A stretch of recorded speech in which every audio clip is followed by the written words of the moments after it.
Bonjour les amis. Avant le restylage, la version initiale était désignée FX35. Sous son capot se trouvait un V6 essence atmosphérique de 3,5 litres, VQ35HR, d'une puissance de 307 ch.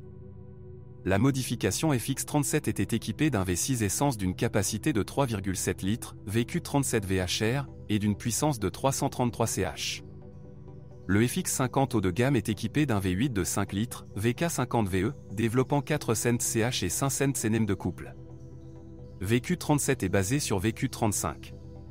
Cependant, dans la version 3.7, la course du piston est augmentée et un système de formation de mélange sans papillon-vel est installé, qui fonctionne sur un principe similaire à celui du Valvetronic de BMW.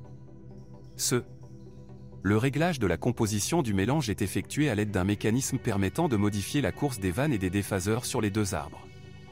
Le système VEL est également utilisé dans le V8 de 5 litres. Les deux V6 ont une vulnérabilité, les joints de canal d'huile en papier. Au fil du temps, ils sont évincés et la pression dans le système de lubrification chute. Cela entraîne une usure prématurée du moteur. Par exemple, les doublures peuvent tourner. Après 2012, des joints métalliques ont commencé à être utilisés. Mais même parmi les échantillons de 2012 à 2013, il existe des exemples avec des joints en papier. De plus, avec le temps, les boulons du couvercle du canal d'huile se desserrent. La solution consiste à appliquer du produit d'étanchéité pour filetage. Sinon, les trois moteurs à essence sont assez fiables et les cas de réparation sérieuse sont assez rares. La chaîne de distribution est également très résistante.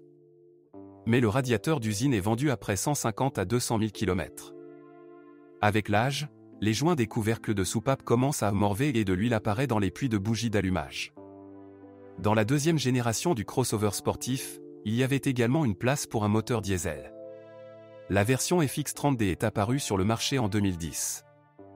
Le bloc 3 litres avec l'indice V9X est un V6 avec un turbocompresseur dans la cambrure du bloc. L'alimentation en carburant est assurée par un système d'injection Common Rail avec des injecteurs piézoélectriques Bosch. Puissance développée 238 ch. C'est le seul moteur de la palette qui s'inscrit dans une charge fiscale raisonnable. Le V9X est développé conjointement par l'alliance Renault-Nissan. On le retrouve sous le capot du coupé Renault Laguna, du SUV Nissan Pathfinder et du pick-up Navara.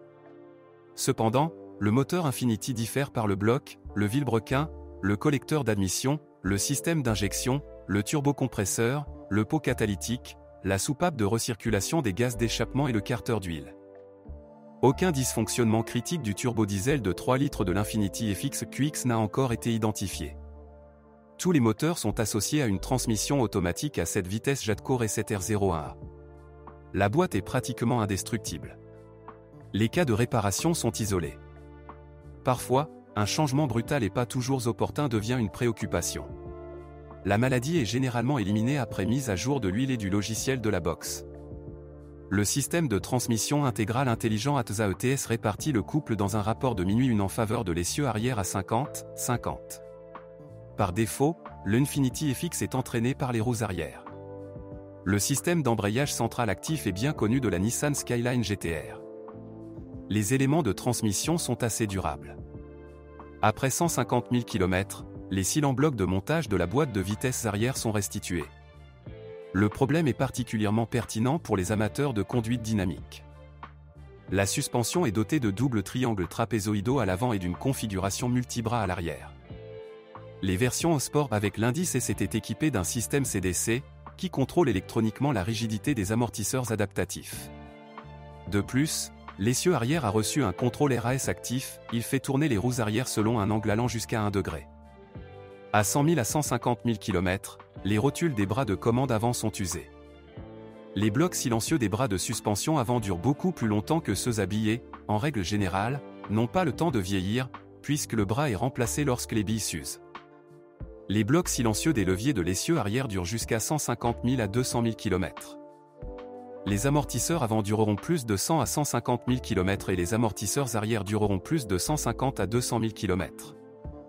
Après 120 000 à 150 000 km, les roulements de roues avant bruyants doivent être renouvelés. Après 150 000 km, la crémaillère de direction peut cogner ou fuir. Avec l'arrivée du gel, les propriétaires constatent souvent des blocages dans les serrures des portes. À terme, les serrures doivent être changées ou réparées, changer le servomoteur. La sellerie cuir du volant et du siège conducteur est sensiblement abrasée après 100 à 150 000 km. Avec l'âge, l'indicateur de niveau de carburant commence à mentir. Nettoyer le capteur de niveau n'aide pas toujours.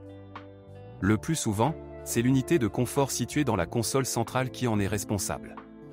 Il faut souder ou remplacer les transistors. Si vous connaissez d'autres dysfonctionnements de modèle, assurez-vous d'en parler.